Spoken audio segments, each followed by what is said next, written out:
A Planet's Ransom, Chapter 27, Wrecking the Heritage. We got to the Evenach base in time to see them finish unloading the boys. They didn't hear us coming, and I'm guessing that's because we stopped the bike a mile out from the base and walked in, taking the last few yards as quiet as we could manage. How many do you reckon there are? Mitch asked again, so I did the math out loud. Silver said only 12, I began, but that was before you killed the three that attacked Taylor and me, and before we killed the ones at Sulin, so that's 9, and then 6. And we just took out 2, he murmured. So 4? We poked our heads up so we could take a look at the base. The angle we'd come in on was good. We were a little to the side and back of it, but we could see the hard stand where they parked their shuttles, and we could see an open door on the side nearest us. Right now they were carrying the boys toward the entrance, like they were sacks of potatoes. I watched as a fourth one came to the door. Where do you want the females? It asked. They were speaking Evenach, but that didn't matter. After who knows how many months on their ship, we could understand every single word.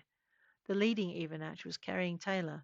It stopped, shrugging her off its shoulder and letting her body hit the dirt in an untidy pile.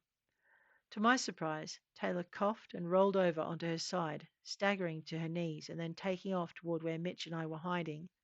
She didn't get very far. The Evenach gave her a 5-step start and then bounded after her, bringing her down in a hard tackle that knocked the wind out of her.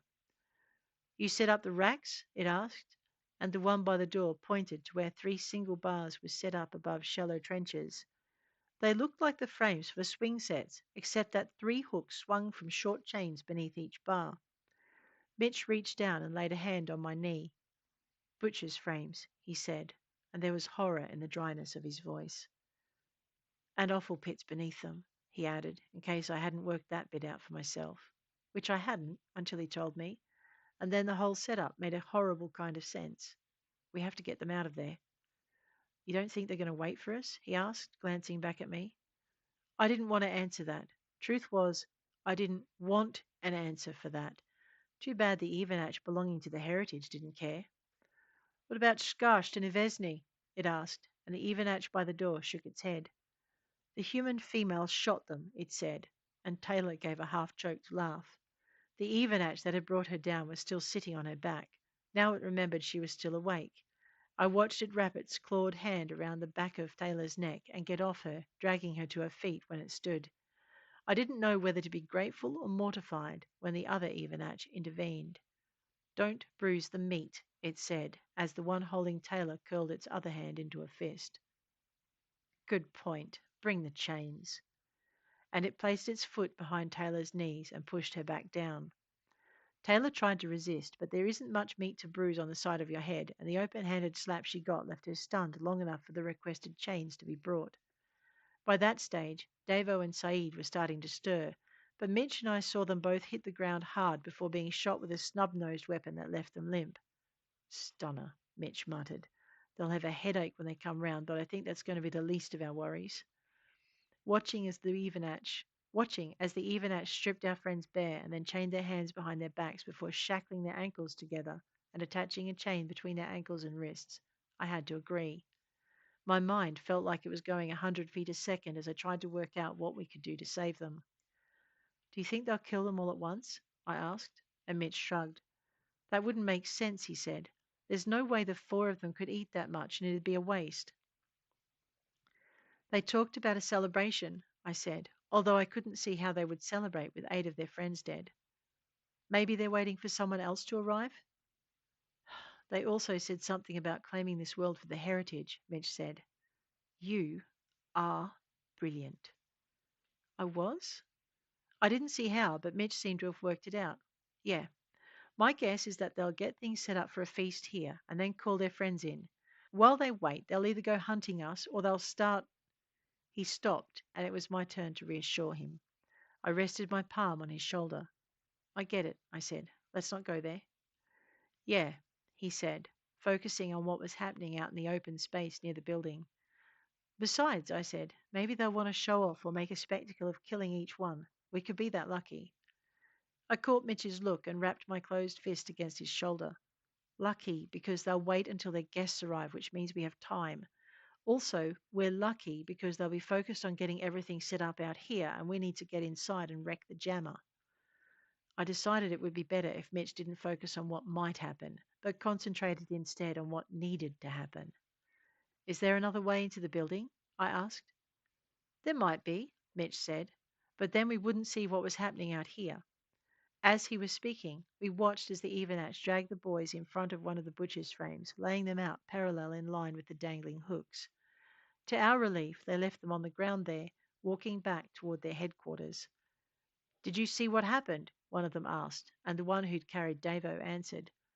We saw Skust bring down the mail. He timed his leap perfectly, and the Ephernod didn't see him coming. Ephernod, hey? Well, that was uncomplimentary. I'd come across that term when we were on the spaceship. The first time we'd heard it, none of us had known what it meant, and the trainers had made us go look it up. Let's just say it was a lot more insulting than silly duffer, noob, idiot, pwned, or anything else. I nudged Mitch in the ribs, and he glared. They'll be laughing on the other side of their scaly faces by the time we've finished with them, he said. And we moved carefully round the edge of the cleared area around the heritage building, moving parallel with our targets. Do you think they'll separate when they get inside? Mitch asked when we stopped behind a pile of rocks. I peered around the edge and watched as the first two disappeared inside. Looks like they're going to leave the boys on their own, I said, and he looked at me. You know, 5 would be better than 2, he said, and I nodded. Inside, my gut was doing a good imitation of being too frozen to throw up. Make sure the other two go in, I said, and we both took a quick look at the building. The third Evernatch went in, so we slid around to a rear wall, moving as quickly and quietly as the ground would allow. I'll go this way, I said, indicating the side of the building we hadn't seen. And I'll go see what I can do about getting our friends away from the butcher's block. It sounded like a plan, and we turned to go our separate ways. Now wasn't the time for hugs or long goodbyes. Now was when things got interesting, and they could get interesting real fast, so neither of us wanted to look away. You get the boys, I said. I'll get the jammer and put out a distress call. The information was in my head because another of Sierra's little information packages had arrived, either while I'd been sleeping or while I'd been running.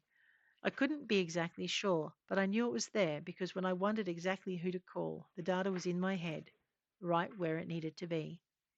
I also knew what the jammer looked like, even if I didn't have the tools to home in on it. I was just going to have to use logic instead.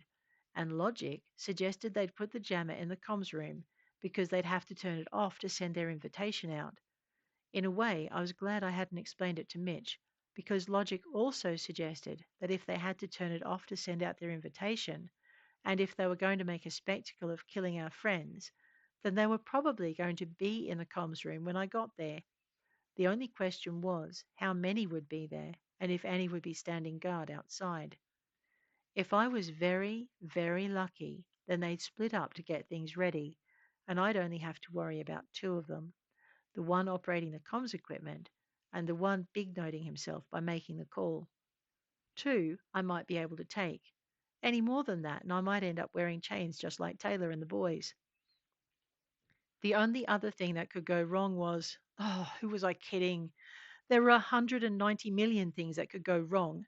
The first of which was what would happen if there wasn't actually a door on this side of the building. I crept along it, heading toward the front. As headquarters went, this one was basically a simple rectangular box that reminded me a lot of the prefabricated huts we'd used for emergency classrooms. It was just a little bit bigger. So, where those classrooms had had only one door, I was hopeful of there being another. I almost cried it when my luck held out, and I found a door into the back end of the shed. It wasn't even locked. Great. That meant I was either extremely lucky or this was a trap. I figured my luck couldn't hold out forever, so I made sure the safety was off the gun and then I turned the door handle. When I felt the door come off its catch, I stepped back and around the corner. If I was an Evernatch and some female had just taken out one of my friends, I might shoot first and ask questions later. And if I knew where all my other friends were and none of them were coming in through the door I was watching, the door didn't open. Wondering what was wrong, I gave it a gentle nudge with my boot and stood back to one side. When it still didn't open, I reached over and grabbed the handle and pulled. And that was when the first Evernatch attacked. He leapt into the open doorway and then stopped. From where I was standing, he looked very confused as to why no one was standing right in front of him, which is when I brought the gun up and shot him in the chest. He had no body armor, but he did have enough time to look surprised before he fell over. I wondered how Mitch was going, and then realized I didn't have time. One down, one in the comm center, two to go. I really hoped they'd split their tasks, but I couldn't help wondering if I was the only one left standing again. Surely Mitch couldn't get caught out twice in one day. Part of my head reminded me the lizard had been waiting for me and that there might be another one. Instead of running straight through the door, I sidestepped so I could see inside.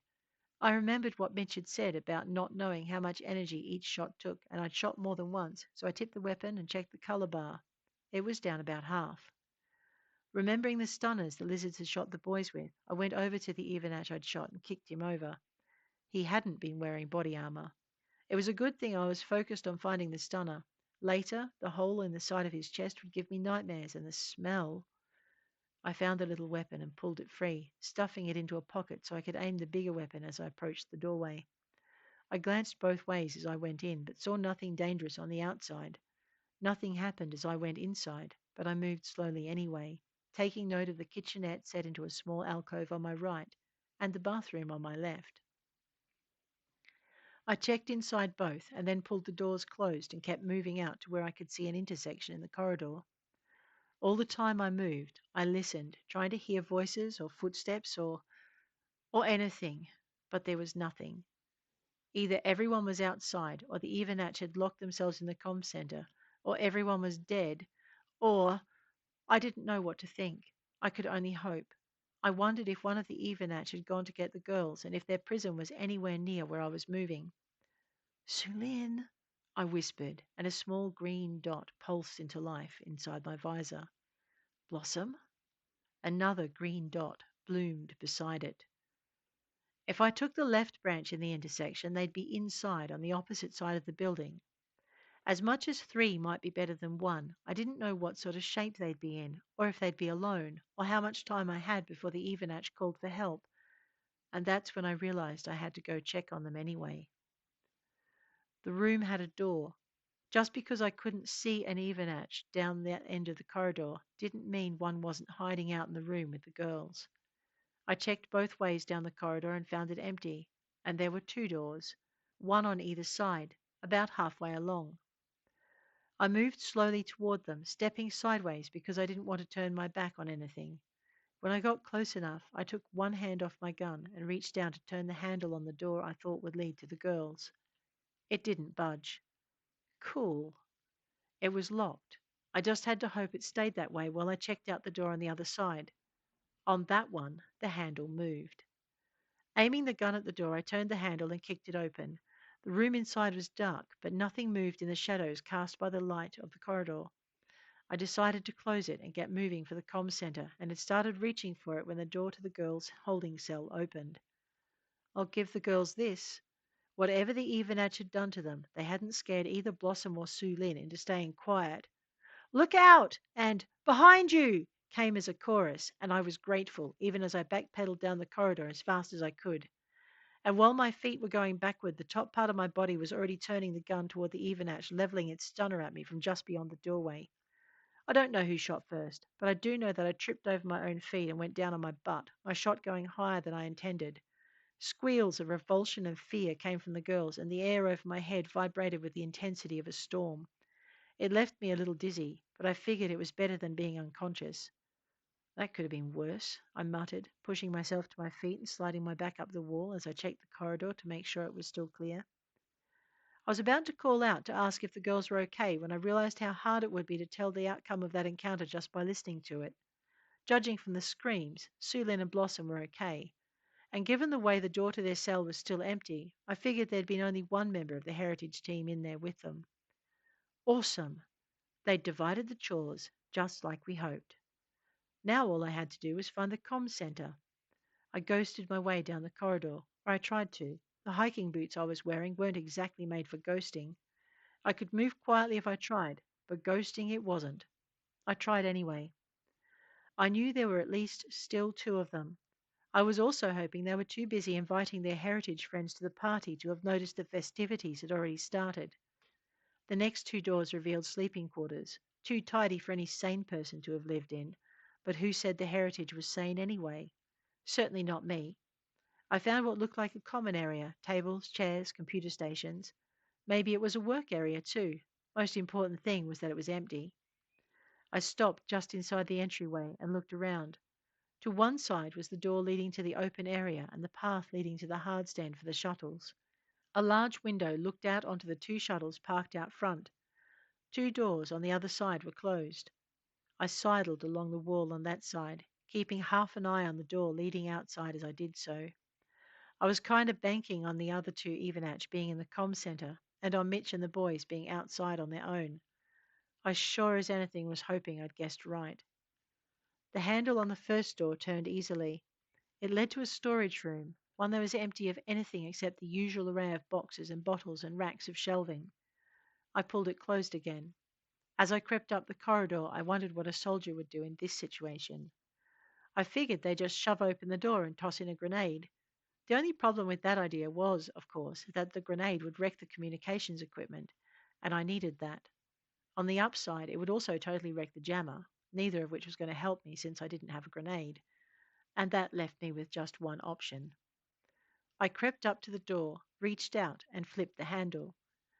The door didn't budge. That was annoying. I reached out and tried the handle again. It still didn't budge. There was only one thing I could think of. I backed away from the door and raised my rifle, sighting carefully on where the handle met with the door jamb. I fired. Yep, the gun left just as big a hole in the door as it did in an Evenatch. And speaking of which, I fired again, taking out the first Evenatch I saw, and then I moved forward, scooting sideways so I wasn't framed by the doorway. I figured there had to be another Evenatch in there somewhere. I could hear voices. When I couldn't see him from where I was standing, I moved forward. I really hoped he wasn't standing behind the wall where I couldn't see him. I took it one step at a time, and then I waited. I figured one of us would have to move. In the end, it was me. The Evenatch in the comm center was smarter than he'd looked when I'd been watching him from behind the bushes. He pushed the comm center door closed. I wondered what would happen when I pushed the door open again and my eyes caught on the big hole I'd made opening it the first time. Maybe pushing it open was a very bad idea. I tried to remember what I'd seen of the comms equipment because I didn't know how far the gun would shoot after it shot through a wall, and then I glanced up and saw the shuttles. Fine then. If I shot the comms equipment, I could always try the shuttle comms and see just how far they'd reach. Now I just had to work out where the last Evenatch was standing. Given I hadn't been able to see him from my current position, he must have been on the other side of the wall I was on. And wasn't I glad he hadn't tried shooting me through that? I took a few quick steps away from the wall and then hit the floor. I felt pretty silly when nothing happened, but not as silly as I would have felt if he'd shot me. Shuffling sideways a bit, I took aim at the wall. I figured since I was on the floor, the shot would go high and maybe over the top of the comms equipment. Maybe. It took me 4 shots to find him, and that only happened because the wall wasn't there anymore. When I went to fire a 5th shot, nothing happened. I pulled the trigger a half dozen times, watching as he fumbled for his stunner, and that was when I went for mine. It got stuck coming out of the pocket, but so did his. I decided to move and try to shoot him after, and that was when someone came in through the door behind me. Even though I knew it could only be Mitch, I still turned and looked. It was Mitch, but that didn't stop me from staying still long enough for the lizard man to fire. I saw the look on Mitch's face and dropped to the floor, but some of what was aimed at me still hit. It was like getting hit by a wall of static electricity. My left arm went numb, and it felt like someone had punched me in the ribs. I felt my heart stutter, and then Mitch fired. I wanted to warn him about the comms equipment, but I was having trouble working out how to breathe, and the world was moving in and out of focus, so I didn't have time. I was glad the Evenatch hadn't been firing anything other than a stunner. I might have ended up dead otherwise, and where would the fun have been in that? You good? Mitch asked, stepping past me and heading for the comm center. I wanted to ask him if the radio was all right, but words were fuzzy things, and I just caught sight of Davo, Taylor, and Saeed. They'd come up the corridor, and they'd obviously picked up the rifles carried by the other Evenatch. It was just a pity they hadn't picked up any clothes. I closed my eyes, hoping the view would be better when I opened them again.